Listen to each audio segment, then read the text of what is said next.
समन्त चक्रवालेषु अत्रा गच्छन्तु देवता सद्धम्मं मुनिराजस्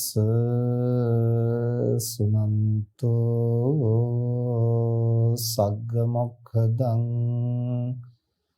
ධම්මස්සවන කාලෝ අයං භදන්තා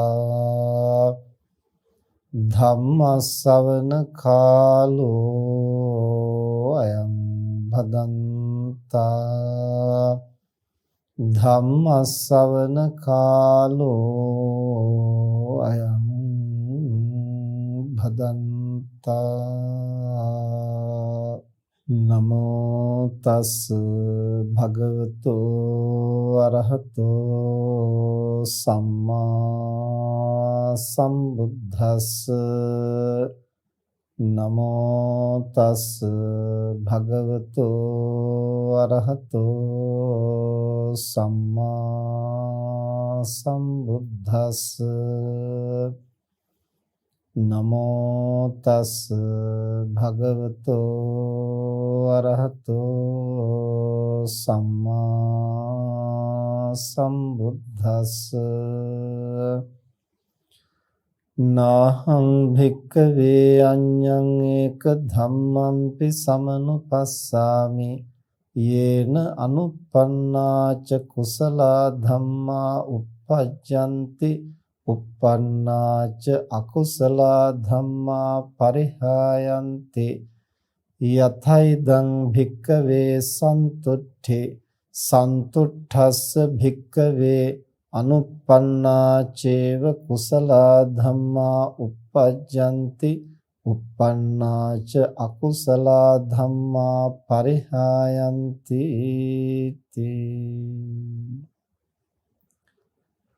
සද්ධාවන්ත පින්නතුනි හැම දිනම ටික වෙලාවක් ධර්ම ශ්‍රවණය කරන්නට සූදානම් වෙන්නේ.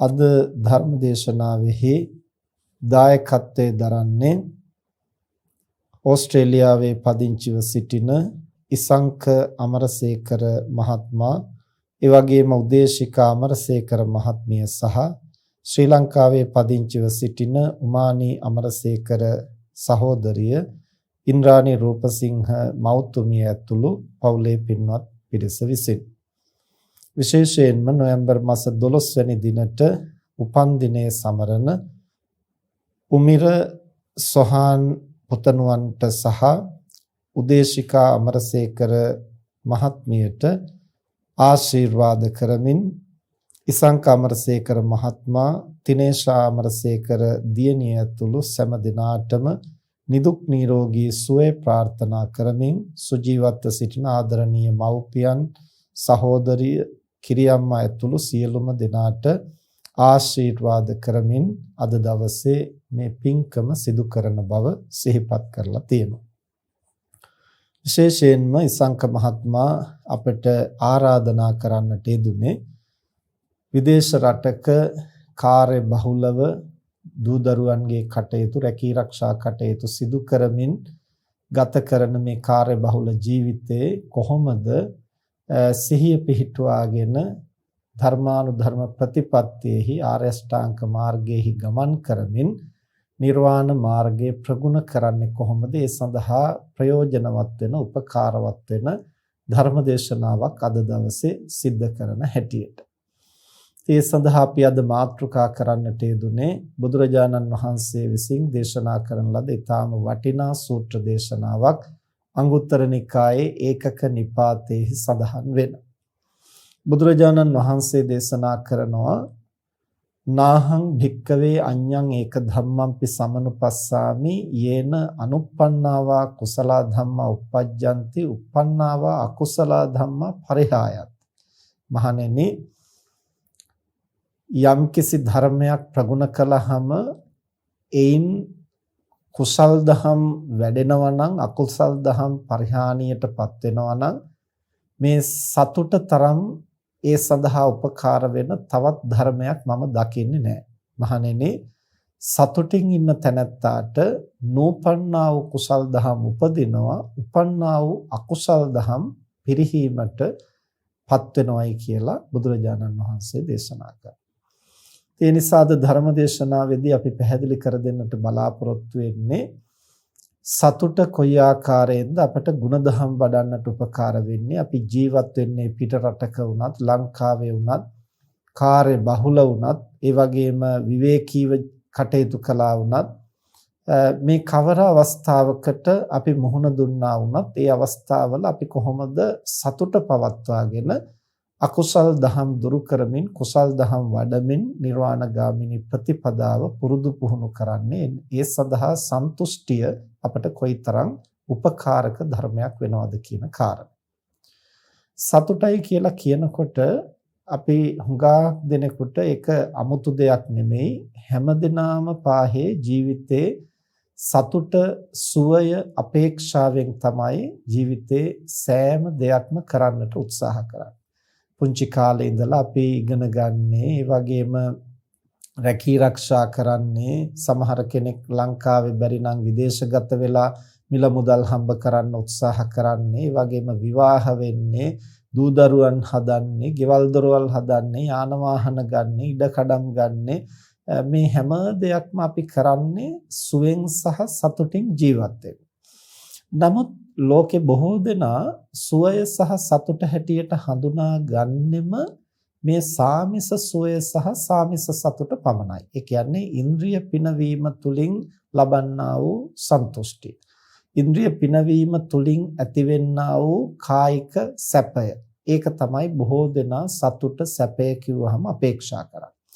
නමුත් බුදුරජාණන් වහන්සේ දේශනා කරනවා සාමිස සතුටක් වගේම නිරාමිස සතුටකුත් තියෙනවා.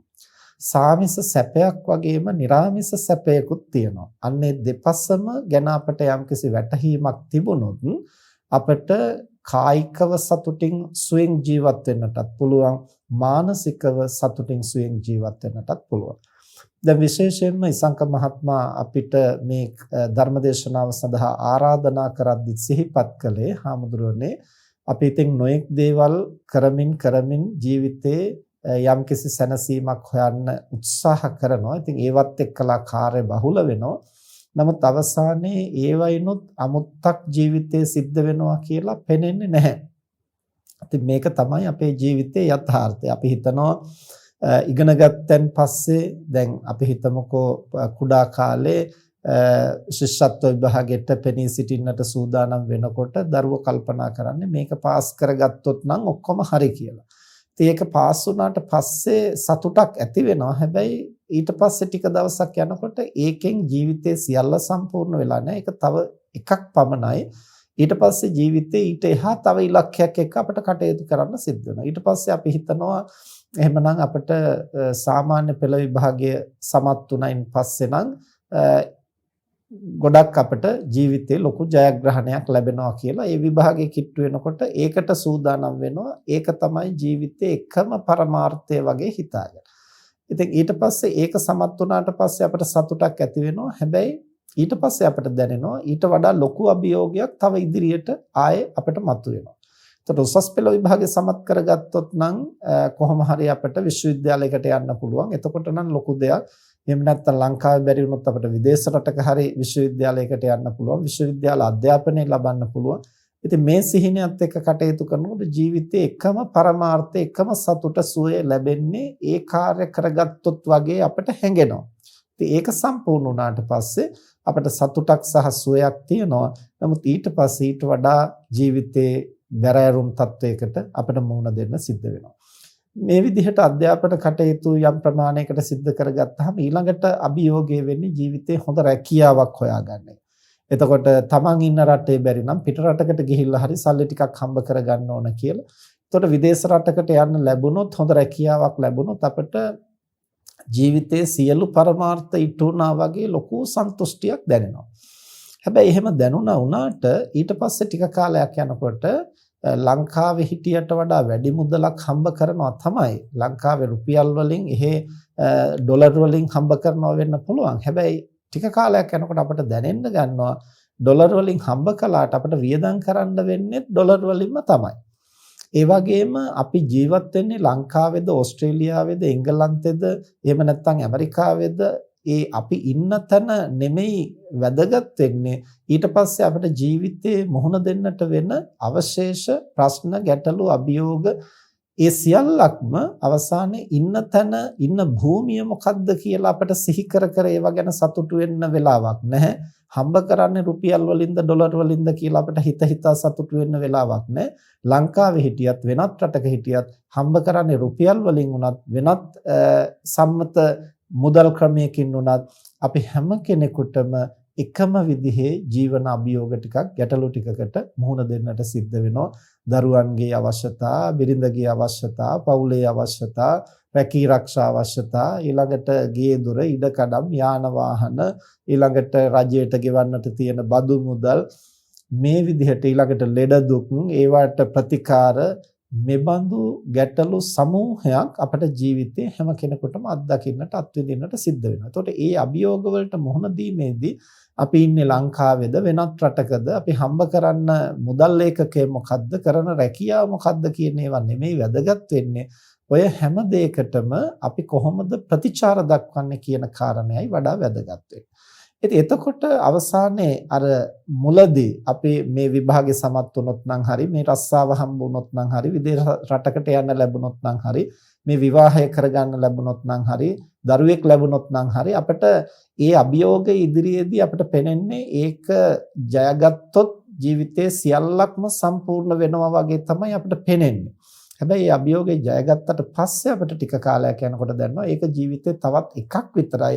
තව බොහෝමයක් නොවිසඳුණු දේවල් තියෙනවා. ඉතින් මේ විදිහට මිනිස්සු මුළු ජීවිත කාලෙම උත්සාහ කරනවා සතුටින් සහ සුවෙන් ජීවත් වෙන්න. ඒ සඳහා තමයි හැම දෙයක්ම කරන්නේ. නමුත් අවසානයේ මිනිසුන්ගේ ජීවිතවල නැත්තේ මොනවද කියලා බැලුවොත් සතුට සහ සුවය තමයි ඒ ජීවිතවල අඩුවෙන්ම පවතින. එතකොට මොකද්ද මේකට හේතුව? මිනිස්සු සතුට සුවය නම් හොයන්නේ ඇයිද මිනිසුන්ගේ ජීවිත වලින් ඒක ගොඩාක් ඈතට යන්නේ.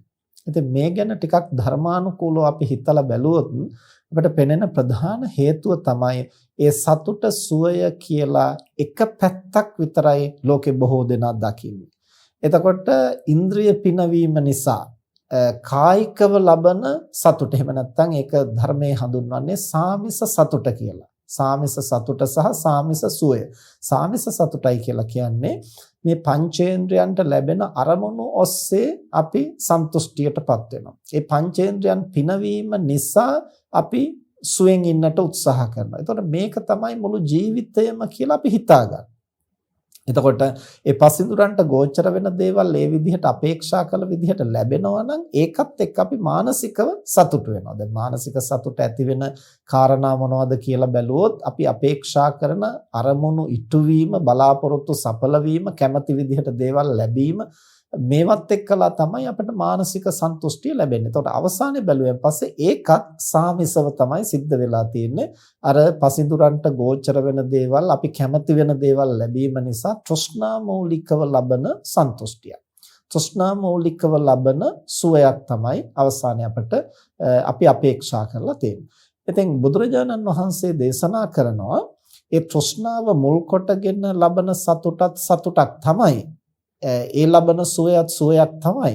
නමුත් ඒක තෘෂ්ණාවෙන් යුක්ත නිසා, කෙලෙස් වලින් විනිර්මුක්ත නොවන නිසා ඒ තනත්තාට ඒ සතුට සුවය නිසා සංහිඳියාවක් ඇති වෙන්නේ තව තවත් වික්ෂිප්ත බවක් තමයි ගොඩනැගෙන්නේ.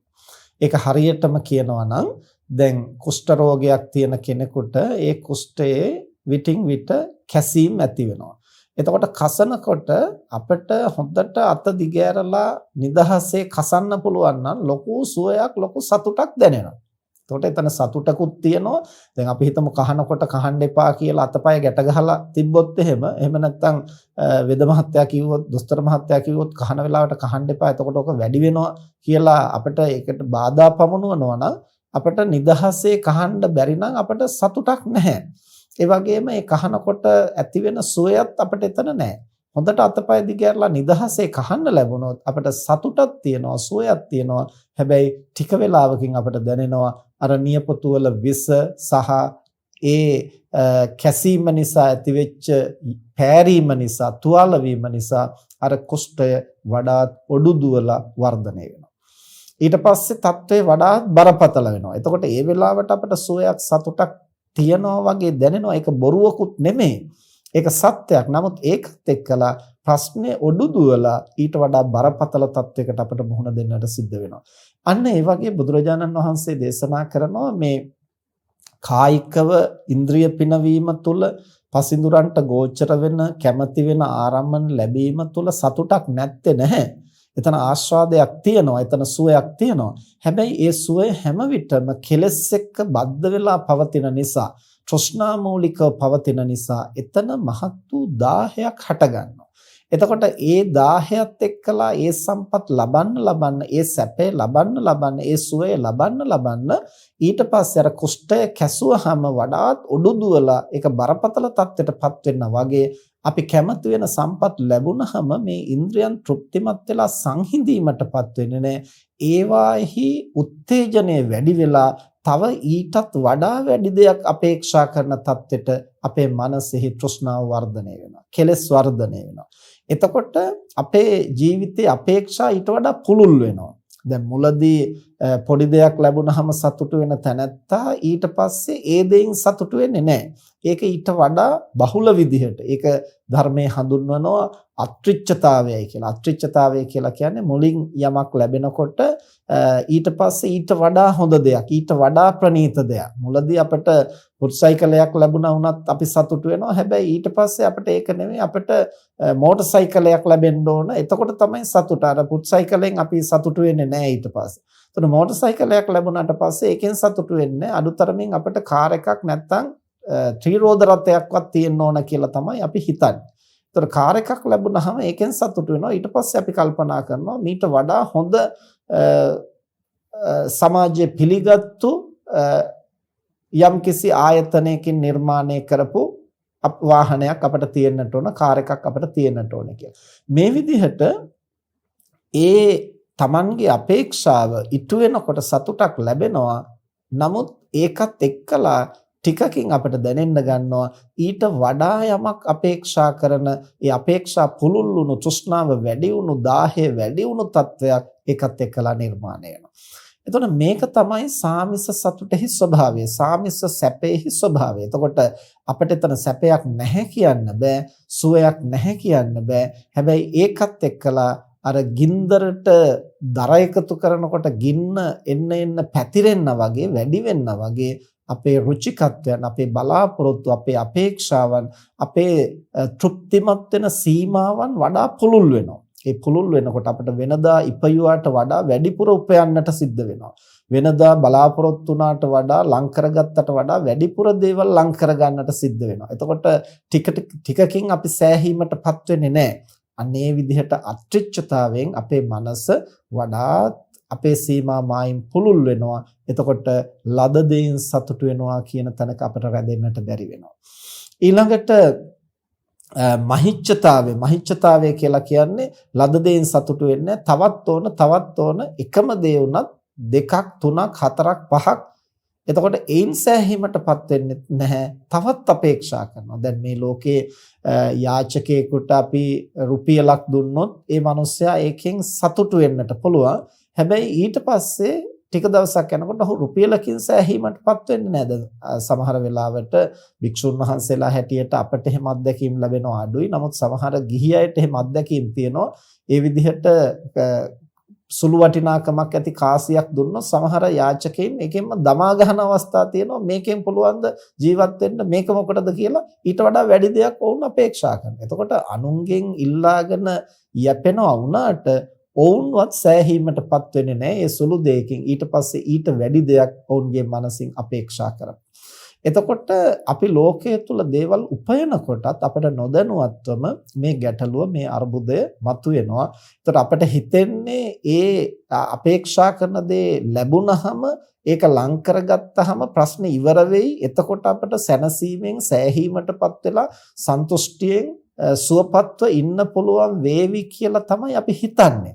නමුත් ඒ දේ සම්පූර්ණ වෙනකොටම අපේ සීමා මායිම් ඊට වඩා පුළුල් වෙලා ඊට වැඩි අපේක්ෂාවක් ඊට වැඩි බලාපොරොත්තුවක් ඊට වැඩි තෘෂ්ණාවක් සහ අර මුලින් ලැබිච්ච දෙයින් සෑහීමට තෘප්තියටපත් නොවන ගතියක් ඇති වෙනවා. මේක ඉන්ද්‍රයන්ගේ ස්වභාවය. වෙනතුනි මේක මේ බලාපොරොත්තු අපේක්ෂාවලට විතරක් නෙමෙයි. මේ ඉන්ද්‍රයන්හි පවතින ස්වභාවය නිසා දැන් වෛද්‍යවරු කියනවා එකම ඖෂධය දිගට පාවිච්චි කරන්න එපා. එතකොට ඒකෙන් ප්‍රතිඵල නැතු යනවා. ඇයිද ප්‍රතිඵල නැතු යන්නේ? ඒක කයට ඇබ්බැහි වුණාට පස්සේ ඊට පස්සේ අර රෝගය නසන්නට පුළුවන් හැකියාව අඩු වෙනවා. ඒක කයට හුරු වුණාට පස්සේ. එහෙමනම් ඒක ටික කාලයක් ගන්නෙ නැතුව ඉඳලා එහෙම නැත්නම් වෙනත් ඖෂධයක් අරගෙන යම්කිසි වෙනසක් කරන්නට ඕන. එහෙම වෙනස් කළොත් තමයි ආපහු ඒ ඖෂධයේ බලය ක්‍රියාත්මක වෙන්නට පටන් ගන්න. ඇයි එහෙම වෙන්නේ? අර එකම දේ නැවත නැවත ලැබෙනකොට මේ ඉන්ද්‍රයන්හි තීව්‍රතාවය එහෙම නැත්නම් ඖෂධයක් වුණත් ඒ ඕනම දෙයක තීව්‍රතාවය අඩු වෙන ගතියක් තියෙනවා. දැන් ඔය නිසා තමයි අර සිංහලයින් අතර කතාවක් තියෙන්නේ කනකොට අතිරහත් තිත්තරහ වෙනවා. දකිනකොට කුකුලගේ කර්මලේ සුදු පාටට පේනවා. එයි මේ එකම දේ නැවත නැවත ලැබෙනකොට ඒයින් තෘප්තිමත් නොවන ගතියකට අපේ ගතසිත ක්‍රියාත්මක වෙනවා. ඒතර බුදුරජාණන් වහන්සේ දේශනා කරනවා ඉගෙන ගන්න එක වරදක් නෙමෙයි, සල්ලි හම්බ කරන එක වරදක් නෙමෙයි, ගෙවල් දොරවල් යාන වාහන මිල මුදල් රැකී ආරක්ෂා අමුදරුවන් මේවා හරි හම්බ කරගෙන ජීවත් වීම ගිහියෙක් හැටියට වැරද්දක් හෝ අපරාධයක් නෙමෙයි. ඒවා ධාර්මිකව ලං කරගෙන සුවපත්ව ජීවත් වෙන්නට ඕන. ගිහියෙකුට තියෙන්නට ඕන අතිසුඛය කියලා. මට මේ දේවල් තියනවා කියලා සතුටු වෙන්නට පුළුවන් ගතියක් ගිහියෙකුට තියෙන්න ඕන.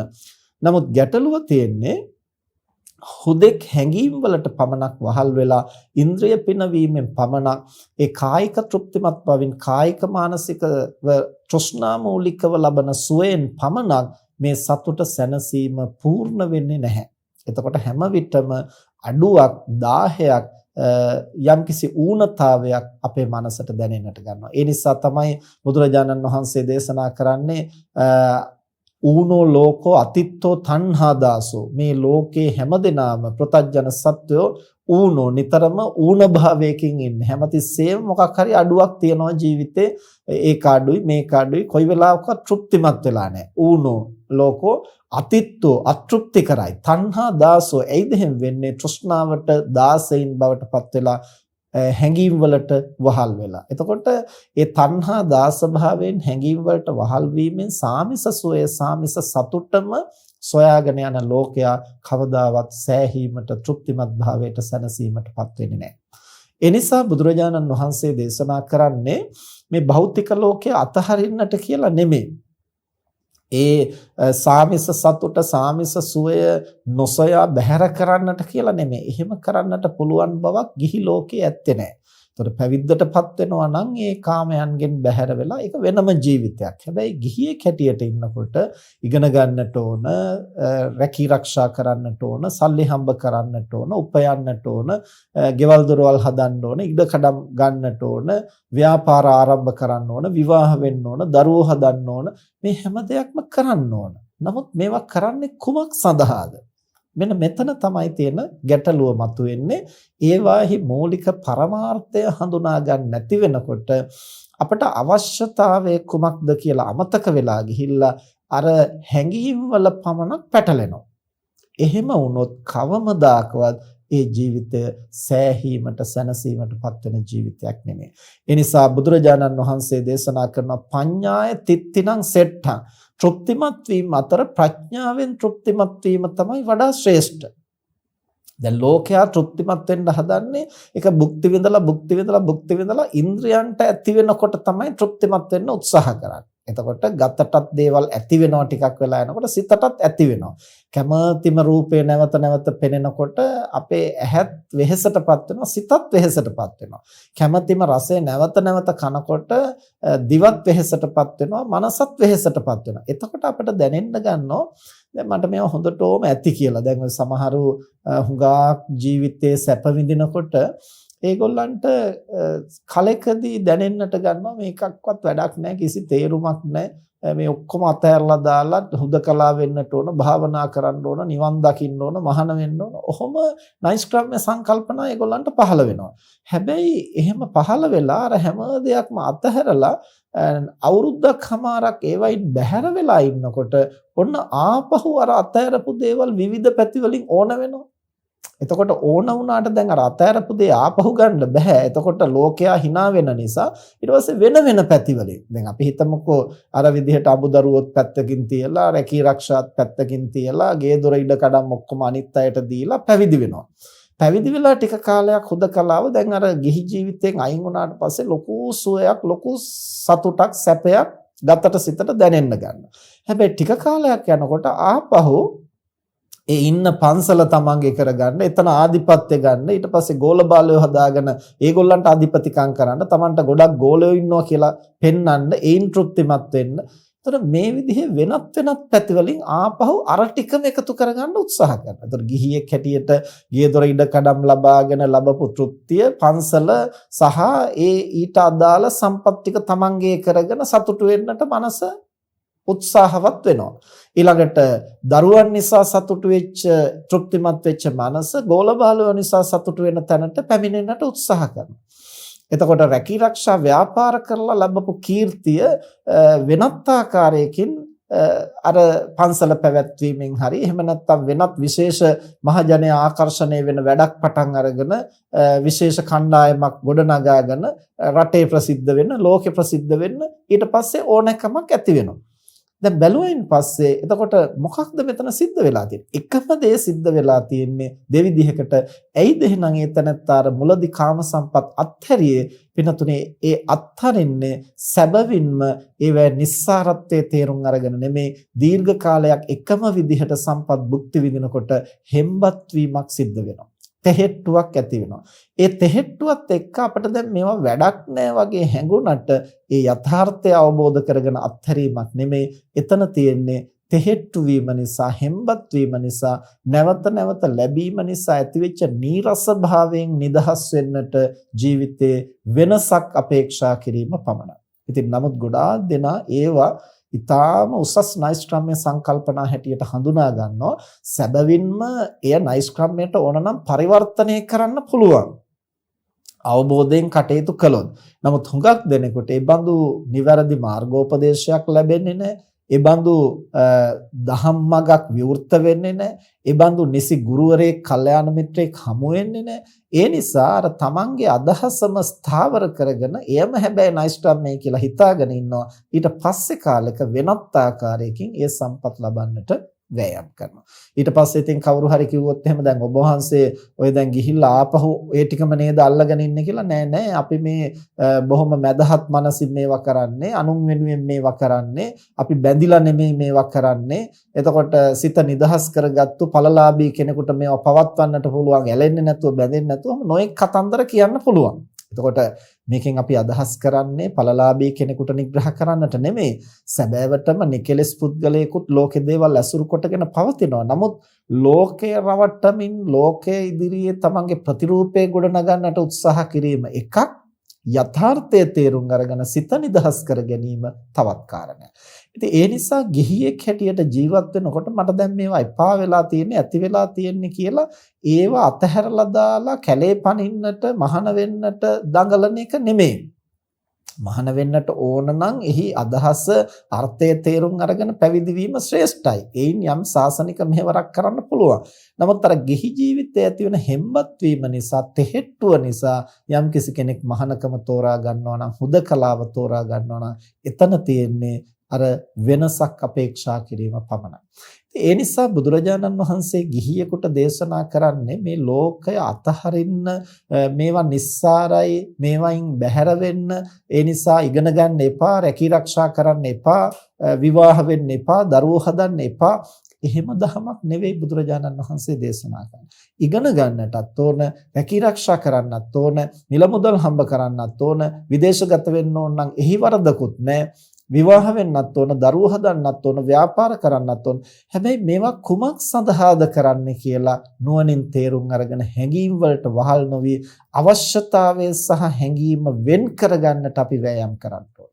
අන්න එතෙන්දි තමයි අර ප්‍රඥාවෙන් තෘප්තිමත් වෙන්නට අපට පුළුවන් වෙන්නේ. දැන් අපි සරලව උදාහරණයක් ගත්තොත් පින්නතුනේ අපේ ආමාශයට අවශ්‍ය වෙන ආහාර ප්‍රමාණය, කයට අවශ්‍ය පෝෂණ ප්‍රමාණය සීමා සහිතයි. නමුත් අපේ කෑදරකම තෘෂ්ණාව එයින් තෘප්තියටපත් වෙන්නේ නැහැ. බඩ පිරුණයි කියලා කයට අවශ්‍ය පෝෂ්‍ය පදාර්ථ ටික ලැබුණයි කියලා අපේ හිත පිරෙන්නේ නැහැ. අන්න ඒ වගේ අපිට ගමන් බිමන් යන්න යාන වාහනයක් තියෙන්නට ඕන. ඒ අවශ්‍යතාවය සපුරා ගන්න ඕන. හැබැයි ඒ යාන වාහනයෙන් අවශ්‍යතාවය සපිරෙනකොට අපි තෘප්තිමත් වෙනවද නැද්ද කියන එක තීරණය වෙන්නේ අවශ්‍යතාවය මත සහ හැඟීම වෙන්කොට ගන්නට අපි දක්ෂ වුණොත් විතරයි. එතකොට අවශ්‍යතාවය සහ හැඟීම වෙන් කරගන්න බැරි වුණොත් වාහනේ ලැබුණට අපි තෘප්තිමත් වෙන්නේ නැහැ. ඊට වැඩි වාහනයක් ගැන සිහිනමවමින් අපි ඒ ඉලක්කය හඹා යන්නට වෑයම් කරනවා. එතකොට මුළු ජීවිත කාලෙම අතන තමයි සතුට තියෙන්නේ, මෙතන තමයි සතුට තියෙන්නේ, මේකේ නම් සතුට නැහැ, ඒකේ තමයි තියෙන්නේ කියලා අපි මානසිකව ගොඩනගාගත්තු සංකල්ප සමූහයක් හඹා ගිහිල්ලා විතරයි ලැබෙන දෙයින් තෘප්තිමත් වෙලා සුවපත් වෙලා නැහැ. ඒ නිසා බුදුරජාණන් වහන්සේ දේශනා කරනවා යථා ලාභ සන්තෝෂේ, ලද දෙයින් සතුට වෙන්නට අපි පුහුණු වෙන්නට ඕන. සන්තෝෂයේ තුන් ආකාරයකින්, සාමිස සතුට තුන් ආකාරයකින් බුදුරජාණන් වහන්සේ දේශනා කරනවා. යථා ලාභ සන්තෝෂේ, යථා බල සන්තෝෂේ, යථා සාරුප්ප සන්තෝෂේ. ගිහියෙක් වුණත් පැවිද්දෙක් වුණත් සාමිස එහෙම නැත්නම් තමන්ට ලබන ප්‍රත්‍යපහසුකම්, තමන්ට ලැබෙන අවශ්‍යතා පිළිබඳ සීමා මායිම් හඳුනා ගත යුත්තේ මේ කාරණා තුන මිනුම් දණ්ඩ කොටගෙනයි. ඒ කාරණා තුනෙන් මන බලලා අපේ අවශ්‍යතා නිවැරදිව වෙන්කොටගෙන අපිට තෘප්තිමත් වෙන්නට, ප්‍රඥාවෙන් තෘප්තිමත් වෙන්නට බැරි වුණොත් ඒ තැනත්තා හැඟීම් වලට වහල් වෙලා ඉන්ද්‍රයන් පිනවීම තුළ මුසපත් වෙලා ලෝකෙහි අතරමං වෙනවා. අපේක්ෂා බලාපොරොත්තු කිසිදාක සම්පූර්ණ නොවේ. ඌනව අතෘප්තිකරවම මේ යන්නටයි ඒ තැනත්තාට සිද්ධ වෙන්නේ. හරියට අර මන්දාතු රජුරෝ මේ මනුලොව සක්විති රජකමින් සෑහීමටපත් වෙන්නේ නැතිව, චාතුරු මහරජකේ සෑහීමටපත් වෙන්නේ නැතුව, තව්තිසා දෙව්ලොව සක්දෙව් රජවරු 30 දෙනෙක් පහළ වෙනකම් දිව්‍ය රාජ්‍ය කරලා තෘප්තියටපත් වෙන්නේ නැතුව අතෘප්තිකරවම මිය ගියාසේ මිනිස්සෙන්ට සිද්ධ වෙන්නේ අතෘප්තිකරවම බලාපොරොත්තු සම්පූර්ණ නොවීම මේ යන්නට කුමක් නිසාද? හැඟීම් සම්පූර්ණ කරලා තෘප්තිමත් කරලා නිමා කරන්නට බැරි නිසා. ඒ නිසා බුදුරජාණන් වහන්සේ දේශනා කරන යමෙකුට තෘප්තිමත් විය හැකි නම් විය හැක්කේ ප්‍රඥාවෙන්ම පමණයි. ප්‍රඥාවෙන් සීමා මායිම් හඳුනාගෙන, ප්‍රමාණයන් හඳුනාගෙන, ඒවාෙහි පරමාර්ථ අවශ්‍යතා හඳුනාගෙන කෙනෙකුට සෑහීමටපත් වෙනවා නම් එය තමයි සතුට සුවය සාමිසව ලබන සීමාව කියලා බුදුරජාණන් වහන්සේ දේශනා කරන්නේ. එතකොට සාමිස සතුට කියලා දෙයක් තියෙනවා, සාමිස සැපය කියලා දෙයක් තියෙනවා. හැබැයි මේ සාමිස සතුට, සාමිස සැපය තෘෂ්ණාවත් එක්ක බද්ධ වී පවතින නිසා හැම විටම ප්‍රඥාවෙන් සීමා මායිම් හඳුනාගෙන හැඟීම් වලට වහල් නොවි ක්‍රියා කරන්නට අපි පුහුණු වෙන්නට ඕන. එතකොට එය මන බලන මිනුම් දඬු තුන තමයි යථා ලාභ සන්තෝෂේ, යථා බල සන්තෝෂේ, යථා සාරුප්ප සන්තෝෂේ. මොකද්ද යථා ලාභ සන්තෝෂයයි කියලා කියන්නේ? ලැබෙන ප්‍රමාණයෙන් සතුටු වීම. දැන් පැවිද්දෙකුට නම් අනුන්ගෙන් ලැබෙනවා. ගිහියෙකුට අනුන්ගෙන් ලැබෙන්නේ නැහැ නේ, තමන් උපයන්නට ඕන. එතකොට කොහොමද ලැබෙන දෙයින් සතුටු වෙනවා කියලා නිහඬ වෙන්නේ? පින්නතුනේ බුදුරජාණන් වහන්සේ තව තැනක දේශනා කරන උත්හාන වීරයෙන් හරි හම්බ කරන්නට ඕන. ඒ හම්බ කරන දේ හතරට බෙදලා එකෙන් දෙකෙන් පංගුවක්ම නැවත ආයෝජනය කරන්න ඕන. මොකටද? සම්පත් බහුල කරන්නට, ව්‍යාපාර දියුණු කරගන්නට. එතනත්තා භෞතික වශයෙන් અભිවෘද්ධියටපත්. එතකොට හම්බ වෙන දේ හතරට බෙදලා දෙකෙන් පංගුවක්ම යලි ආයෝජනය කරනවා නම් ලද දෙයින් සතුටු වෙනවා කියලා කියන්නේ කුමක්ද? මේක හුඟක් දෙනෙක් පටලවා ගන්න කාරණයක්. පින්නතුනේ ලද දෙයින් සතුටු වෙනවා කියලා කියන්නේ අත්පා බැඳගෙන, වැරහැලි ඇඳගෙන, කටුමැටි ගහපු ගෙදරට වෙලා අපි ලද දෙයින් සතුටු වෙනවා කියලා උදාසීන වෙන එක නෙමෙයි. ගිහියෙක් හැටියට උත්හාන වීරයෙන් යුක්තව කටයුතු කරන්න ඕන. නොලැබූ භෝග සම්පත් ලබන්නට, ලැබූ සම්පත් සංරක්ෂණය කරගන්නට, ඒ වගේම ව්‍යාපාර දියුණු කරන්නට දිවා රාත්‍රී වෙහෙසිලා වෙහෙස මහන්සියෙන් ක්‍රියා කරන්නට ඕන. ඒ වරදක් නෙමෙයි.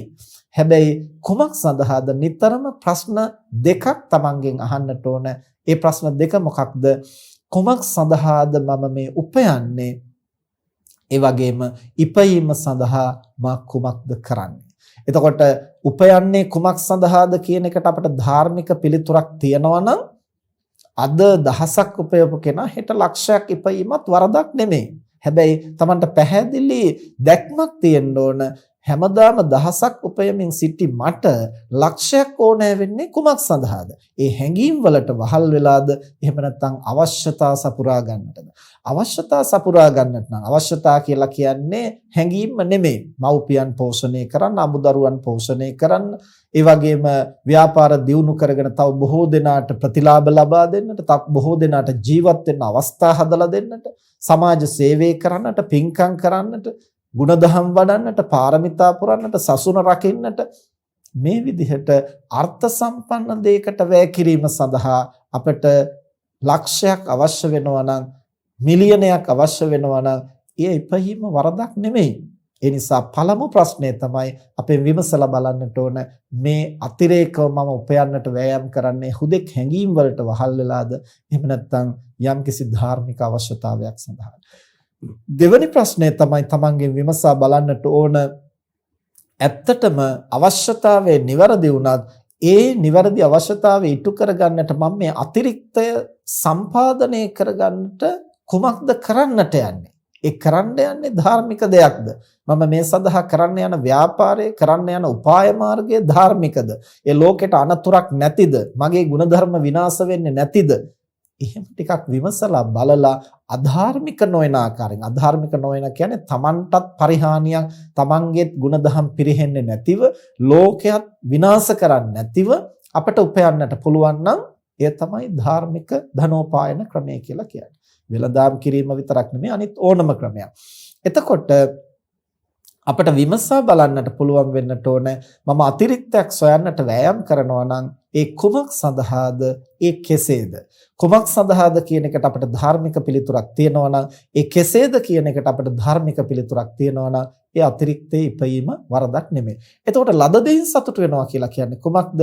ඒ උත්සාහය තුළ අපි ලක්ෂයක් අපේක්ෂා කළා නම් අපට ලැබෙන්නේ 50000 නම් අපිට පුළුවන් වෙන්නට ඕන 50000ක් අහිමි වුණා කියලා ඒ ගැන පසුතැවෙනවා වෙනුවට ලැබුණු 50000 නිවැරදි විදිහට පරිහරණය කරමින් කායික මානසික සතුට උපයා ගන්න. එතකොට දැන් ලක්ෂයක් අවශ්‍ය වෙච්ච කෙනාට 50000ක් ලැබුණාම තෘප්තිමත් වෙන්න පුළුවන්ද? වෙනතුනි බැරි නිසා තමයි බුදුරජාණන් වහන්සේ දේශනා කරන්නේ යලි එයින් අඩක්ම ආයෝජනය කරන්න ඒ නොලැබූ සම්පත් ලබන්නට. එතකොට දැන් මේ කියන කතාව මෙහි පවතින එක්තරා මනෝවිද්‍යාත්මක සහ තාක්ෂණික ක්‍රමවේදයක්. මනෝවිද්‍යාත්මක කියන්නේ අපි සිතන ක්‍රමේ නිවැරදි වෙන්නත් ඕන, අපි ක්‍රියා කරන ක්‍රමේ නිවැරදි වෙන්නත් ඕන. දැන් සිතන ක්‍රමේ නිවැරදි නැති වුණොත් මේ මිනිස්සයා හැමදාම උපයන්නට උත්සාහ කරනවා, අද 50000ක් ලබනවා, හෙට 60000ක් ලබනවා, අනිද්දා 70000ක් ලබනවා, ඊළඟ දවසේ 80000ක් 90000ක් ලබනවා. හැබැයි 90000ක් ලැබුවත් තෘප්තියක් නැහැ. නොලැබුණු 10000 ගැන හැමදාම ඔහු දුක් වෙනවා. ඒතර මුළු ජීවිත කාලෙම වෙහෙස මහන්සි වෙලා තියෙනවා, උපයලා තියෙනවා, 90%ක් සම්පාදනය වෙලා තියෙනවා. හැබැයි ඔහු සතුටින් සුවෙන් ජීවත් වෙලා නැහැ. ඇයිද? හැඟීම් වලට වහල් වෙලා ලද දෙයින් සතුටු වෙන්නට අවස්ථාවක් නැහැ. නොලද දේ පිළිබඳව දුක් වෙමින් තැවෙමින් ඔහු පීඩාවටපත් වෙනවා. ඒ නිසා බුදුරජාණන් වහන්සේ දේශනා කරන්නේ ලද දෙයින් කායිකව මානසිකව සතුටු වෙන්න. හැබැයි නොලද දේ අවශ්‍ය නම් ඒ සඳහා වෑයම් කරන්න. එතකොට නොලද දේ පිළිබඳව පසුතැවුණයි කියලා ඒක තමන් අතට ලැබෙන්නේ නැහැ. ඒ ගැන තමන් හීල්ලුවයි කියලා, ඒ ගැන දුක්ුණයි කියලා තමන්ට නොලැබිච්ච දේ තමන්ගේ අතට එන්නේ නැහැනේ. ඒක අවශ්‍ය නම්, ඒක අවශ්‍යතාවයක් නම් ඊට වැඩිපුර උපක්‍රමශීලීව වෑයම් කරන්න. හැබැයි ඒන් ලැබෙන දේ තමන්ට, ඒ ලැබෙන දේ තමන්ගේ වීරිය මත, කුසලය මත, තමන් ගොඩනැගූ හේතු සම්පත් මත ලැබෙන්නේ 50% නම් 90% නම් ඒක ගැන තමන්ට සතුටක් ඇති කරගන්න බැරි වුණොත් හැමදාමත් උපයලා තියෙනවා, හැමදාමත් වෙහෙසිලා තියෙනවා, සතුට සුවේ ජීවිතය අහිමි වෙලා තියෙනවා. ඉබඳු තැනැත්තාට සැහැල්ලුවෙන් කුසල් දහම් කරන්නට පුළුවන් කමක් නැහැ. ඒ අතෘප්තිකර බව නිසා, ඒ අසන්තුෂ්ටිය නිසා, ඒ ලද දෙයින් සතුටු නොවීම නිසා ඒ තැනැත්තා චිත්ත පීඩාවටපත් වෙනවා, මානසික තැවුලටපත් වෙනවා. ඒ මානසික සංతాපය ඔහුගේ චිත්තසංතානයේ බොහෝ අකුසල් නිර්මාණය කරනවා. හොරකම් කරන්නට, වංචා කරන්නට, ඒ වගේම අල්ලස් ගන්නට, අයථා විදිහට දේවල් උපයන්නට ඔහු පෙළඹෙනවා. ත්‍රිවිධ දුස්චරිතයටම කායික දුස්චරිත, වාචසික දුස්චරිත, මානසික දුස්චරිත කියන ත්‍රිවිධ දුස්චරිතයට මේ තැනත්තා පෙළඹෙමින් අකුසල් වැඩෙන්නට පුළුවන්. ඒ අතෘප්තිකර බව නිසා. ඒ තැනත්තා සතුටින් ලද දෙයින් සැනසීමටපත් වෙලා, සෑහීමටපත් වෙලා තෘප්තිමත්ව ජීවත් වෙන්නට පුළුවන් නම්, නොලද දේ ලැබීම සඳහා ධාර්මිකව උත්සාහ කරන්නට පුළුවන් නම්, ඒ බඳු සන්තුෂ්ටියක් ඇති තැනැත්තා පමණයි ජීවිතේ Tamanටත් හානි නොවේ, අනුන්ටත් හානි නොවේ, ධනය උපයලා තෘප්තිමත්ව ජීවත් වෙන්නට සමත් වෙන්නේ. ඒ නිසා සාමිස සැපේ ලැබීම, සාමිස සතුට ලැබීම වරදක් නෙමෙයි. ඒ ලබන්නට ඕන ප්‍රඥාවෙන් තෘප්තිමත් භාවය හඳුනාගෙන හැඟීම් වලට වහල් නොවි. ප්‍රඥාවෙන් තෘප්තිමත් වෙන්නට නම් අවශ්‍යතාවය, පරමාර්ථය નિවර්දිව නැවත ප්‍රත්‍යවේක්ෂා කරමින් ඒ අවශ්‍යතාවය සපිරෙන ආකාරයට මේ ත්‍රිවිධ සන්තෝෂය ලැබෙන විදිහෙන් ධනෙ උපයන්නට, පරිහරණය කරන්නට අපි උත්සාහ කරනවා. එහි පළවෙනි සන්තුෂ්ටිය තමයි යථා ලාභ සන්තෝෂය කියන්නේ. යථා ලාභ සන්තෝෂයයි කිව්වේ සරලව කියනකොට ලද දෙයින් සතුටු වීම. ලද දෙයින් සතුටු වීම කියන්නේ ලැබිච්ච පමණින් උදාසීන වෙන එක නෙවෙයි පින්නතුනේ. නොලැබූ සම්පත් උපයන්නට වෑයම් කරන්නට ඕන. හැබැයි යමක් අහිමි වෙනවා නම් ඒ ගැන තැවෙන්නේ නැතිව ලැබුණු දෙයින් කායික මානසික සන්තුෂ්ටිය ගොඩනගා ගන්නට අපි මානසිකව ඒත් එක්ක ජීවත් වෙන්නට පුහුණු වෙන්නට ඕන. එතනට මනස සමබර වෙන්නට ඕන. නොලැබූ දේ අවශ්‍ය නම් ඒ සඳහා නැවත වෑයම් කරන්න ඕන. එතකොට මේ කාරණය හරියට හඳුනාගත්තු තැනැත්තාට උපයන්නත් පුළුවන්. උපයන දේත් එක්කලා සතුටින් සැනසීමෙන් ජීවත් වෙන්නත් පුළුවන්. ඊළඟට දෙවෙනි සන්තුෂ්ටිය තමයි යථා බල සන්තෝෂය. යථා බල සන්තෝෂයයි කියලා කියන්නේ යම් කිසි කෙනෙකුට යමක් වැඩිපුර ලැබුණා වෙන්නට පුළුවන්. හැබැයි වැඩිපුර ලැබුණා වුණාට මේක පවත්වා ගන්නට මම දක්ෂද?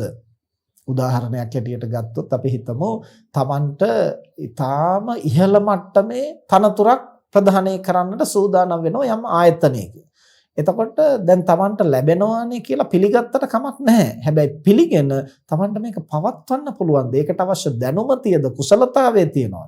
ඉතින් ඒ දැනුම කුසලතාවය Tamanට ගොඩනගා ගන්න පුළුවන් කියලා විශ්වාස නම් ඒ තානාන්තරේ බාරගත්තට කමක් නැහැ. එහෙම බැරි නම් ඒ බැරි දේ බාරගෙන තමනුත් විනාශ වෙලා, අනුනුත් විනාශ වෙලා, Tamanගේ භූමිකාවේ කාර්යභාරයත් කෙලසලා සමස්ත සමාජ සංස්ථාම අවුලටපත් කරන්නේ නැතිව Tamanට ඔරොත්තු දෙන දේ පමණක් බාරගෙන කටයුතු කරන්නට Taman අනතිමානී වෙන්නට ඕන.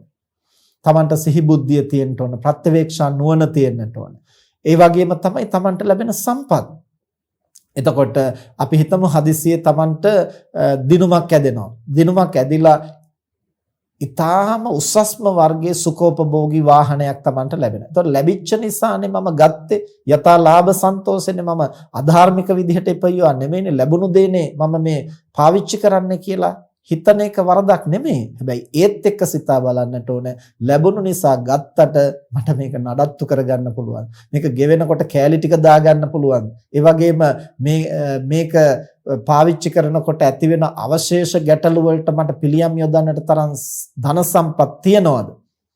එහෙම සිතා බලන්නට බැරි වුණොත් ඊළඟට ඒ වගේ වාහනයක් පරිහරණය කරනකොට අනිත් අයගෙන් එන ඊර්ෂ්‍යාවට, අනිත් අයගෙන් එන යම් බාධා කිරීම වලට පිනතුනි යම් සම්පතක් යමෙක් ළඟ තියෙනකොට අනිත් බොහෝ දෙනාත් ඒ සම්පතට ඇහැ ගහගෙන ඒක ධාර්මිකව ගන්න බැරි නම් අධාර්මිකව හරි ගන්නට තමයි උත්සාහ කරන්නේ. ඒක තමයි කාම සම්පත්වල ස්වභාවය. බුදුහාමුදුරෝ දේශනා කරනවා හරියටම කාම සම්පත් කියන්නේ මස් කැටියක් වගේ. එයිද එක උකුස්සෙක් මස් කැටිය දැහැගෙන යනකොට අනිත් උකුස්ස රංචුවම ඒ උකුස්ස පස්සෙන් පන්න කොටනවා. දැන් මොන වරදක් කළාටද? කිසිම වරදක් නිසා නෙමේ. ඒ සියලුම උකුස්සන් මස් කැටියට ප්‍රියයි. මස් කැටිය anu සියලු උකුස්සන්ගේ කාම වස්තුවක්. එතකොට ඒ කවුරුත් කැමති වෙන කාම සම්පත එක්කෙනෙක් අයිති කරගත්තාම ඔහු අයිති කරගන්නේ ධාර්මිකව වෙන්න පුළුවන්. නමුත් ලෝකයේ අනිත් අයට ඒකේ තරම් අදාළ නැහැ. ධාර්මිකවද අධාර්මිකද කියන කතාවක් නැහැ. Tamanට ධාර්මිකව ලබන්නට නොහැකි නම් අධාර්මිකව හෝ ඒ සම්පත Taman සතු කරගන්නට මිනිසුන් වෑයම් කරනවා. ඒ නිසා අපි සතුව වඩා උසස් දෙයක් තියෙනවා නම්, අපි සතුව වඩා ප්‍රණීත දෙයක් තියෙනවා නම්, අපි සතුව වඩා බහුල සම්පතක් තියෙනවා නම් ඒන් Tamanට සතුටක් තෘප්තියක් ඇති වෙනවා වගේම බියක් තැති ගැනීමක් ඇති වෙනවා. කොයි වෙලේ මේ අහිමි වෙයිද, සොරු ගයිද, පැහැර ගනීද, සතුරන් විනාශ කරයිද? එතකොට ඒකට ඔරොත්තු දෙන්නට තරම් Tamanට හයිය තියනවාද? හයිය තියනවා නම් පවත්වා ගැනීම වරදක් නැහැ. ඒ බඳු ශක්තියක් නැතිනම් Tamanගේ යථා බල, එහෙම නැත්නම් Tamanගේ බලයට සරිලන ශක්තියට ඔරොත්තු දෙන ප්‍රමාණය අභිබව Taman සම්පත් පරිහරණය කරන්න ගියොත් හැමදාම භීතියෙන්, තති ගැනීමෙන්, අතෘප්ති කරව අසහනෙන් ජීවත් වෙන්නටයි සිද්ධ වෙන්නේ. දැන් සමහර මිනිස්සු අපි දකිනවා සමාජයේ සමහර වෙලාවට හදිසියෙම Tamanට මහා ධන සම්පතක් ලැබෙනවා. ඒ ධන සම්පත පරිහරණය කරන්න රැක ගන්නට ඔහු තුල ශක්තිය නැති නිසා ඒ ලැබුණු සම්පත නිසාම ඔහු විනාශ වෙනවා. සමහරලාට හොරුන්ට හසු වෙනවා, මංකොල්ලකාරයන්ට හසු වෙනවා. ඔහුගේ ජීවිතයත් විනාශ කරලා ඒ මුදල් ටික පැහැරගෙන යනවා. එහෙම නැත්නම් ඒක අයථා විදිහට පාවිච්චි කරන්න ගිහිල්ලා ඔහු තමන්ගේ තිබිච්ච දේත් නැති කරගන්නවා, අකුසල් කරගන්නවා. මේ විදිහට බරපතල අර්බුද වලට පැමිණෙනවා. එය පාවිච්චි කරන්නට තරම් තමන්ට හයිය නැති තැන. මේක පින්නතුනි මිල මුදල් සම්බන්ධ විතරක් නෙමෙයි, අනිත් බොහෝ දෙයටත් මේක සාධාරණයි. යාන වාහන ආදී පමණක් නෙවෙයි, සමහර වෙලාවට Taman තෝරා ගන්නා බිරිඳ, Taman තෝරා ගන්නා සැමියා, දැන් හැම පුරුෂයෙක්ම කැමති වෙන්නට පුළුවන් ඊටාම ප්‍රියමනාප සුරූපී කාන්තාවක් විවාහ කරගන්න. එහි ඇති වරදක් නැහැ. නමුත් අපි මතක තියාගන්නට ඕනේ සුරූපී කාන්තාවක් එක් පුරුෂයෙකුට කාම වස්තුවක් වෙනවා වගේම ලෝකයේ අන්‍ය පුරුෂයින්ටත් ඇය කාම වස්තුවක් වෙනවා. ඒතර එක් පුරුෂයෙක් ධාර්මිකව අත්පත් කරගෙන ඉන්නකොට තව බොහෝ දෙනා අධාර්මිකව හෝ ඇය අත්පත් කරගන්නට මාන බලනවා. ඒ පැමිණෙන උවදුරු වලින් ඇය සුරක්ෂිත කරගන්නට තරම් ඒ සැමියා ශක්තිවන්ත නැතිනම් ඒ බඳු බිරිඳක් සරණ පාවාගෙන මුළු ජීවිත කාලෙම අසහනයටපත් වෙන්න හෝ දිවිතොර කරගන්නට සිද්ධ වෙන්නේ ඒ හයිය නැතිව ඒ බඳු බිරිඳක් Taman සරණ පාවා ගන්නවා.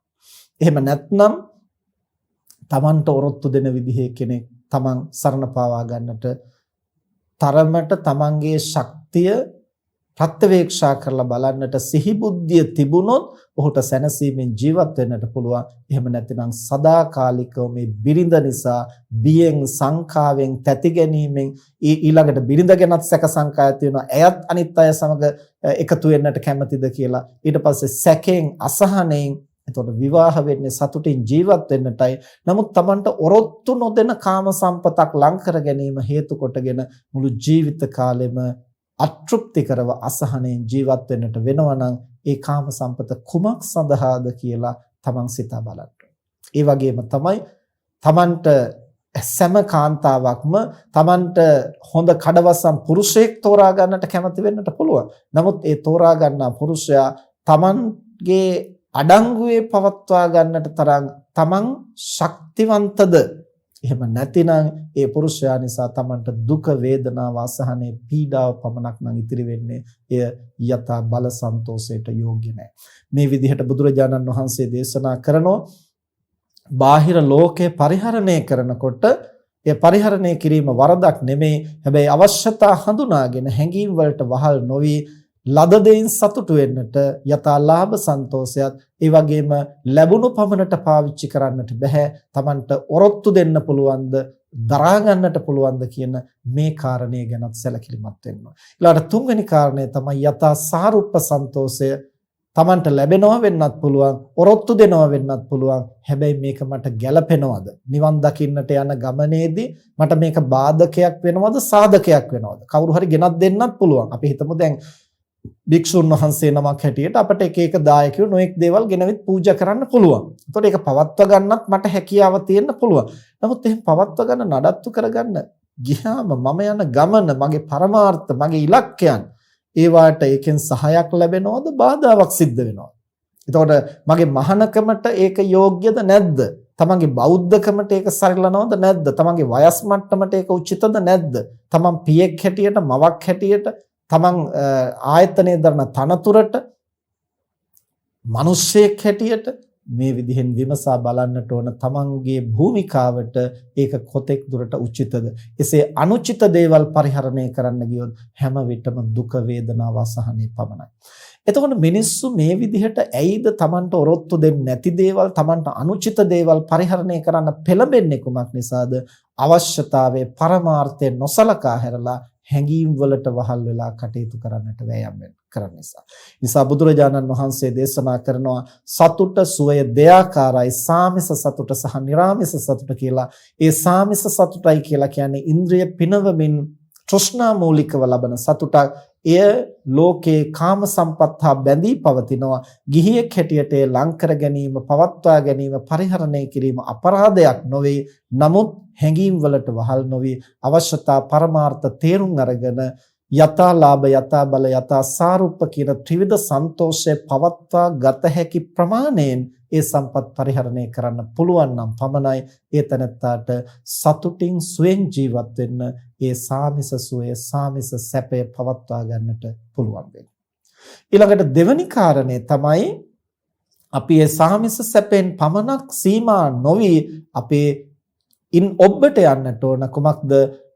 නිරාමිස සැපය, නිරාමිස සතුට. නිරාමිස වශයෙන් උත් අපට සතුටක් ලබන්න පුළුවන්, සැපයක් ලබන්න පුළුවන්. මොකද්ද නිරාමිස සතුටයි කියලා කියන්නේ? තෘෂ්ණාවෙන් විනිර්මුක්තව, කාම සම්පත් වලින් පරිබාහිරව අපට සතුටක් ලබන්නට පුළුවන්, සුවයක් ලබන්න පුළුවන්. ඒ කොහොමද? ඒ ලබන ක්‍රම තුනක් බුදුරජාණන් වහන්සේ දේශනා කරනවා. සබ්බපාපස්ස අකරණං, කුසලස්ස උපසම්පදා, සචිත්ත පරියෝදපන.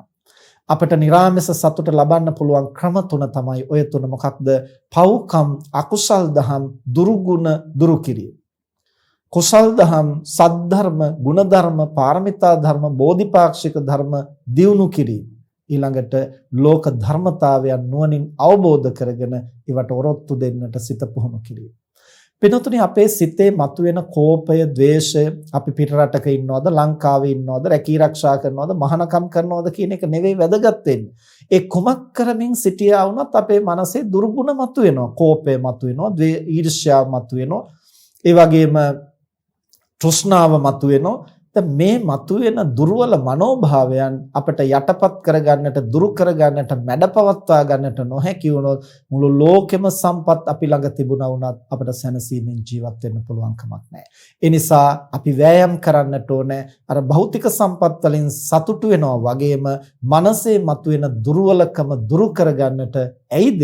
මනස දුබල වුණොත්, මනස කෙලසුනොත් අර සියලු සම්පත් වල තෘප්තිය නැති වෙන්නේ. ඇයිද? ඒ සම්පත් වල සියලු තෘප්තිය අපි භුක්ති විඳින්නේ මනසින් නිසා. එතකොට භුක්ති විඳින්නේ මනසින් නම් මනස නොසන්සුන් වුණොත්, මනස විපරීත වුණොත්, මනස දුබල වුණොත්, මනස කෙලසුනොත් ඒ සිත තුල සතුට, සැනසීම, කුසලයේ ජනිත වෙන්නේ නැහැ පින්වතුනි.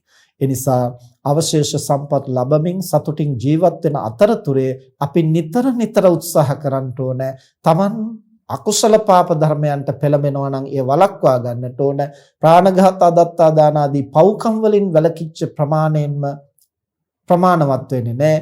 කෝපය, ද්වේෂය, ඊර්ෂ්‍යාව, මුලාව වැනි දුර්වල මනෝභාවයන් අපේ සිතේ පහළ වෙනවා නම්, සැකය, විශේෂයෙන් ගිහි ජීවිතයක් තුළ බිරිඳ ගැන සැකය, සැමියා ගැන සැකය, දරුවා ගැන සැකය, මිතුරා ගැන සැකය, මේවන් දිවා රාත්‍රී මේවායින් සිත පීඩාවටපත් වෙනවා, වෙහෙසටපත් වෙනවා, සතුට, සැනසීම, සුවය නැතු වෙනවා. ඒ නිසා ඒ බඳු දුර්වලකම් අපේ මනසේ මතුවෙනකොට ඒක අනුන්ගේ වරදක් හැටියට හිතා අනේකාත් එක්කලාම ගැටෙන්න යනවා වෙනුවට අනේකාගේ ප්‍රශ්නේ වෙනම විසඳන්න ඕන. හැබැයි තමන්ගේ සිත ඒ දුර්වලකමින් මුදවා ගන්නට තමන් වෑයම් කරන්න. ඒ පිළිබඳව ටිකක් ප්‍රත්‍යවේක්ෂා කරලා බලන්නට ඕනේ. අනේකාගේ ප්‍රශ්නේ වෙනම කාරණයක්. අනේකා වැරද්දක් කරනවා නම් ඒක වෙනම විසඳන්න ඕන. හැබැයි අනේකාගේ වැරද්ද හේතු කොටගෙන තමන් මේ කුපිත වෙන්නේ ඇයි? තමන් කුලප්පු වෙන්නේ ඇයි? ඇයි තමන් වික්ෂිප්ත වෙන්නේ? ඒක තමන්ගේ දෝෂයක්. ඒ නිසා තමන්ගේ දෝෂය નિවරදිව දැනගෙන ඒ මතුවෙන දුර්වලකම අපට දුරු කරගන්නට පුළුවන් නම් ඒ අවස්ථාවට අපට පුදුමාකාර කායික, මානසික සුවයක්, සතුටක් નિરાයාසයෙන් දැනෙනවා පිළිතුරු. ඒ සුවය ඒ සතුට අර ඉන්ද්‍රිය පිනවීමෙන් ලබන සතුටට වඩා බොහෝ ප්‍රණීතයි බොහෝ ශ්‍රේෂ්ඨයි.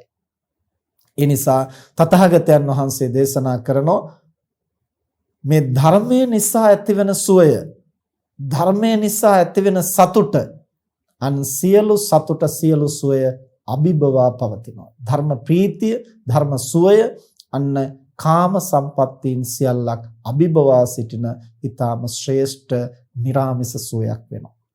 ඒ වගේම තමයි අවශ්‍ය තැන ගුණය මතු කරගන්න. රැකී ආරක්ෂා කළා වුණත්, මහානකම් කළා වුණත්, ගිහිව හිටියත්, පැවිදිව හිටියත්, ලංකාවේ හිටියත්, වෙන තැනක හිටියත් අපිට ඉවසන්න ඕන තැන ඉවසන්න බැරි නම්, සිහිය අවශ්‍ය තැන සිහිය නැතිනම්, ශ්‍රද්ධාව ඕන තැන ශ්‍රද්ධාව නැතිනම්, පරිත්‍යාගශීලී වෙන්න ඕන තැන පරිත්‍යාගය නැතිනම්, කරුණාව මෛත්‍රිය අවශ්‍ය තැන කරුණා මෛත්‍රිය නැතිනම්, ප්‍රඥාව ඕන තැන ප්‍රඥාව නැතිනම් ඒ පුද්ගලයා දුර්වලයෙක් පමණයි. කොතෙක් සම්පත් තිබුණත් සැනසීමෙන් සුවෙන් ජීවත් වෙන්නට බෑ. ඒ නිසා මේ බෝධිපාක්ෂික ධර්ම පාරමිතා ධර්ම ගුණ ධර්ම නිවැරදිව තේරුම් අරගෙන ඒ වැඩ කටයුතු කරන අතරෙම කාර්ය බහුල ජීවිතයේ තුලම ගිහි වුණත් පැවිදි වුණත් ඉන්නේ කොතන වුණත් අපි පුහුණු වෙන්නට ඕනේ. ඉවසීම අවශ්‍ය තැන කොහොමද මම ඉවසීම මතු කරගන්නේ? දරා ගැනීම අවශ්‍ය තැන කොහොමද මම දරා ගැනීම මතු කරගන්නේ? සද්ධාව ඕන තැන කොහොමද සද්ධාව උපදවා ගන්නේ? ප්‍රඥාව ඕන තැන කොහොමද ප්‍රඥාව උපදවා ගන්නේ? ඒ අවශ්‍ය තැන අවශ්‍ය ගුණය මතු කරගන්නට පුළුවන් වුණොත් ඒ නිසාම අපේ ගතට සිතට දැනෙන සුවය, සතුට, තෘප්තිය, සැනසීම මෙපමණයි කියලා සීමා කරන්න පුළුවන් කමක් නැහැ පින්නතුනි. ඊළඟට තුන්වෙනි කාරණය තමයි ප්‍රඥාවෙන් ලෝක ධර්මතාවයන් අවබෝධ කරගෙන ඔරොත්තු දෙන්නට ශක්තිය පුහුණු කරගැනීම. ඒ කියන්නේ අපි කැමති දේ සිද්ධ වෙනවා, අකමැති දේ සිද්ධ වෙනවා, ලාභ ලැබෙනවා, අලාභ සිද්ධ වෙනවා. එතකොට මේ ලෝක ධර්මතාවයන් වයසට යනවා, ලෙඩ වෙනවා, බලාපොරොත්තු කඩ වෙනවා, ප්‍රියයන්ගෙන් වෙන් වෙනවා, අප්‍රියයන් මුසු වෙනවා, හදිසි විපත් පැමිණෙනවා. එතකොට මේවා නොතිබෙනවා නම් හොඳයි. නමුත් ඒවා පැමිණෙනවා නම් ඒ සමග කනගාටුවටපත් නොවි ඒ එන දෙයට ඔරොත්තු දෙන්න සිත පුහුණු කරගත්තේ නැතිනම් අපිට කිසිදාක කෙලෙස් නසන්නට නිවන් දකින්නට බෑ. එන දෙයට ඔරොත්තු දෙන්න බැරි තැනැත්තා හැම විටම ගැටීමට වික්ෂිප්ත භාවයටපත් වෙනවා. එය බොහෝ අකුසල් ජනිත කරන්නට හේතු වෙනවා. එන දෙයට ඔරොත්තු දී ගන්නට හැකියාව ඇති තැනැත්තාට පමණයි සතුටින් සුවයෙන් සැනසීමෙන් තෘප්තිමත්ව ජීවත් වෙන්නට පුළුවන්. ඒ සතුට සුවය නිරාමිසව භුක්ති විඳින්න පුළුවන් තැනැත්තාට තමයි අකුසල් දුරු කරලා කුසල් වඩවන්නට පුළුවන් වෙන්නේ කියලා බුදුරජාණන් වහන්සේ දේශනා කරනවා. ඒ නිසා නිරාමිස සතුට නිරාමිස සුවය අර සාමිස සතුටට වඩා සාමිස සුවයට වඩා අතිශයින් විශිෂ්ටයි. නමුත් ගිහියෙක් හැටියට නිරාමිස සුවේ පමණක් ලබමින් ජීවත් වෙන්නට බෑ. සාමිස සුවේ නිරාමිස සුවය, සාමිස සතුට නිරාමිස සතුට දෙකම ලැබිය යුතුයි. ඒ සාමිස සතුට ප්‍රඥාවෙන් යුක්තව අපේ සමබරව පවත්වා ගන්න අතරතුරේ මිනිස්සෙක් හැටියට බෞද්ධයෙක් හැටියට මේ නිරාමිස සතුට නිරාමිස තෘප්තිය ජීවිතයේ අත්දැකීමෙන් එය පුහුණු කරන්නට පුළුවන් නම් ගිහිව හිටියත් පැවිදිව හිටියත් ලංකාවේ හිටියත් පිටරටක හිටියත් කාර්ය බහුල වුණත් විවේකීව හිටියා වුණත් ඒ තැනැත්තා නිවනින් පිරිහෙන්නේ නැහැ. නිවන් මඟ පුහුණු කරන ධර්මානුධර්ම ප්‍රතිපත්තියෙහි හැසිරෙන කෙනෙක් කියලා හඳුන්වන්නට පුළුවන්. ඒ කෙසේද හඳුන්වන්නට පුළුවන්? උපන්නා වූ දුර්ගුණය හඳුනාගෙන එය දුරු කරන්නට, යහගුණය හඳුනාගෙන අවදි කරන්නට, ලෝක ධර්මතාවයන් තේරුම් අරගෙන ඒට ඔරොත්තු දෙන්නට සිත පුහුණු කරන්නට පුළුවන් නම් ඒ කවර තැනක වුණත් එය නිවැරදි ධර්මානුධර්ම ප්‍රතිපත්තියයි, එය ආර්ය ශ්‍රාංගික මාර්ගයයි, එය නිවන් දකින වැඩපිළිවෙලයි කියන බව සියලු බුදුරජාණන් වහන්සේලා දේශනා කරන්නේ. නිසා මේ කාරණා සිහියේ පවත්වා ගන්නා කෙනෙකුට සතුට තෘප්තිය දෙආකාරයකින් ගොඩනගා ගන්නට පුළුවන්. සාමිස සතුට සහ නිරාමිස සතුට. ඒ සාමිස සතුට ප්‍රඥාවෙන් සමබර කරගෙන නිරාමිස සතුට ප්‍රඥාවෙන් අවදි කරගන්නා තැනැත්තාට ඒ සන්තුෂ්ටිය හෙවත් සතුට නූපන් කුසල් උපදවන්නට, උපන් අකුසල් ප්‍රහාණය කරන්නට හේතු වෙනවා. ඒ සඳහා ඊතරම්ම උපකාර වෙන ධර්මයක් මේ සන්තුෂ්ටිය. ඒ බඳු තවත් දහමක් මා මේ ලෝකෙහි දකින්නේ නැහැ කියලා බුදුරජාණන් වහන්සේ දේශනා කරනවා. ඒ නිසා ලෝකේ හැම සත්වයක්ම සතුටින් සුවයෙන් ජීවත් වෙන්නටයි වෑයම් කරන්නේ. නමුත් ඔවුන්ට සතුට සුවය අහිමි වෙන්නේ ඒ සතුට සුවය කුමක්ද කියලා හරියට හඳුනා නොගැනීම සහ එය සම්පාදනය කර ගැනීමේ ක්‍රමෝපායන් වටහා නොගැනීම නිසා මේ කරුණු සිහියේ පවත්වාගෙන සාමිස සුවයත් ප්‍රඥාවෙන් සමබර කරගෙන නිරාමිස සුවයත් ප්‍රඥාවෙන් අවදි කරගෙන සතුටින් සුවෙන් ගුණ නුවණ වඩන්නට මේ අසුද්ධහම් කරුණු හැම දිනාටම මහෝපකාරී වේවා කියලා ආශිර්වාද කරනවා. මෙතෙක් වේලා ධර්ම ශ්‍රවණය කිරීමෙන් සිදු කරගත් සියලු කුසල් දෙවියන් සහිත ලෝකයාටත් මිය පරලෝකීය ඥාතීන්ටත් ඔබ අප හැම දිනාටම බුදුපසේ බුදුමහරහතන් වහන්සේ නිවී සැනසී පැමිණ වදාළ උතුම් නිවනින් සැනසීම පිණිසම හේතු වේවා කියලා ප්‍රාර්ථනා කරන්න. ආකාසට්ඨා ච භුම්මට්ඨා දේවා නාග මහිද්దికා පුඤ්ඤන්තං අනුමෝදිත්වා චිරං රක්ඛන්තු ශාසනං ආකාසට්ඨා ච භුම්මට්ඨා දේවා නාග මහිද්దికා පුඤ්ඤන්තං අනුමෝදිත්වා චිරං රක්ඛන්තු දේශනං ආකාසට්ඨා ච භුම්මට්ඨා දේවා නාග මහිද්దికා පුඤ්ඤන්තං අනුමෝදිත්වා චිරං රක්ඛන්තු ත්වං සදා. අද ධර්ම දේශනාවෙහි දායකත්වයෙන් දරන්නේ ඕස්ට්‍රේලියාවේ පදිංචි ඉසංක අමරසේකර මහත්මයා, උදේශිකා අමරසේකර මහත්මිය සහ ශ්‍රී ලංකාවේ පදිංචි උමානී අමරසේකර සහෝදරිය සහ ඉන්ද්‍රාණී රූපසිංහ මව්තුමිය ඇතුළු පින්වත් පිරිස. පින්කමේ ආරම්භ වෙන්නේ නොවැම්බර් මාස 12 වෙනි දිනට ජන්මදිනයේ දින උමිර සොහාන් පුතණුවන්ට සහ උදේශිකා අමරසේකර මහත්මියට ආශිර්වාද කිරීමත්, ඒ වගේම ඉසංක අමරසේකර මහත්මයා සහ තිනේෂා අමරසේකර දියණිය ඇතුළු පවුලේ සැමට නිදුක් නිරෝගී සුව, ඒ වගේම යහපත් සුවපත් අනාගතයක් ප්‍රාර්ථනා කරමින් මේ පින්කම සිද්ධ කරන්නේ. ඒ වගේම සුජීවත්ව සිටින දෙමව්පියන් වන ඉන්ද්‍රාණී රූපසිංහ මෑණියන්ටත්, එස් අමරසේකර පියාණන්ටත්, ශ්‍රීලතා කළුආරච්චි මෑණියන්ට සහ මිරියල් ලියනගේ කිරියම්මාට නිදුක් නිරෝගී සුවය සඳහා දීර්ඝාෂ සඳහා ආශිර්වාද කිරීමත්, ඒ වගේම සහෝදරයන් වන උමානි අමරසේකර, නිරෝෂිකා සංජීවනී ඇතුළු නුලන්දි, ඉමන්දි, සෙනුදි, විනුගි යන දියණිවරුන්ටත්, සුජීවත්ව සිටින නෑදෑ හිත මිතුරන්, කල්යාණ මිත්‍රයන් හැම දෙනාටම නිදුක් නිරෝගී සුවදායක ජීවිතයකට ආශිර්වාද ප්‍රාර්ථනා කරමින් වසර 35කට ඉහතදී මිය පරලෝ යන්ට යෙදුණු ආර්යසිංහ පියාණන් ඇතුළු සියලු මියගිය ඥාතීන්ට පුණ්‍යානුමෝදනා කරමින් සියලු දෙනාටම මේ ගෞතම බුද්ධ ශාසනයේ උතුම් නිවන් අවබෝධය පිණිස මේ කුසල් දහම් හේතු වේවා කියන ප්‍රාර්ථනාව ඇතිව දේශකයන් වහන්සේ ඇතුළු සැමටත් ආශිර්වාද කරමින් අද දවසේ පින්කමෙහි දායකත්වයෙන් දරන්නේ සියලු දෙනාටම දහම් අසන්නට අවස්ථාව සලස්වා දීම ධර්ම දානමය පින්කම, තම තමන් ධර්ම ශ්‍රවණය කිරීම ධර්ම ශ්‍රවණමය පින්කම, ඒ දෙආකාර කුසලයේ ප්‍රඥාව දියුණු කරගන්නට හේතු වෙනවා. ඒ ਸਰව ප්‍රකාරයෙන් සිදු කරගත්තා වූ සියලු කුසල් ලෝකය සම්බුද්ධ ශාසනය ආරක්ෂා කරන, පිනතුන් ආරක්ෂා කරන, ඉන්ද්‍රාදී සියලු පින් කැමැති දෙවි දේවතාවෝ, දේව මාතාවෝ සතුටින් අනුමෝදන් වෙත්වා. දෙවියන්ගේ දිවයිසුරු සම්පත් වර්ධනය කරගනිත්වා. ජන්මදිනයන් සමරන උමිර සොහාන් පුතණුවන්ටත්, උදේශිකා අමරසේකර මහත්මියටත්, ඉසංක අමරසේකර මහත්මයා සහ තිනේෂා අමරසේකර දියණියන් ඇතුළු ආදරණීය මව්පිය, සහෝදර, ඥාති හිත මිත්‍රාදී සෑම සියලු දෙනාටම දෙවියන්ගේ ආශිර්වාදය රැකවරණය නොමදව සැලසේවා. දෙවියෝත් ප්‍රාර්ථනීය බෝධියකින් නිවන් දකිත්වා කියලා ප්‍රාර්ථනා කරන්න. වසර 35කට ඉහතදී මිය පරලෝ යන්ට යෙදුණු ආර්යසිංහ පියාණන් වහන්සේ ඇතුළු පරම්පරාවල මියගිය සියලු ඥාති හිත මිත්‍රාදීන් මේ කුසල් දහම් සතුටින් අනුමෝදන් වෙත්වා. ඒ හැම දිනාගෙම භව ගමන සුවපත් කර ගනිත්වා. ප්‍රාර්ථනීය බෝධියකින් නිවන් දකිත්වා කියලා ප්‍රාර්ථනා කරන්න. ඔබ අප හැම දිනාට මේ උදාර කුසලයේ බුදුපසේ බුදුමහරහතන් වහන්සේ නිවී සැනසී පැමිණ වදාළ උතුම් නිවනින් සැනසීම පිණිසම හේතු වේවා කියලා ප්‍රාර්ථනා කරන්න.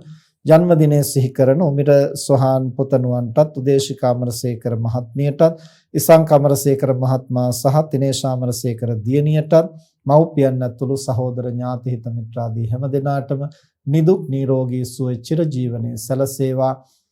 සියලු දෙනාගේම යහපත් සිතුම් පැතුම් සංකල්පනාවන් සමෘද්ධිමත් වේවා. දරුවන්ගේ අධ්‍යාපන කටයුතු අනාගත ජීවිත ਸਰව ප්‍රකාරයෙන් සාර්ථක වේවා.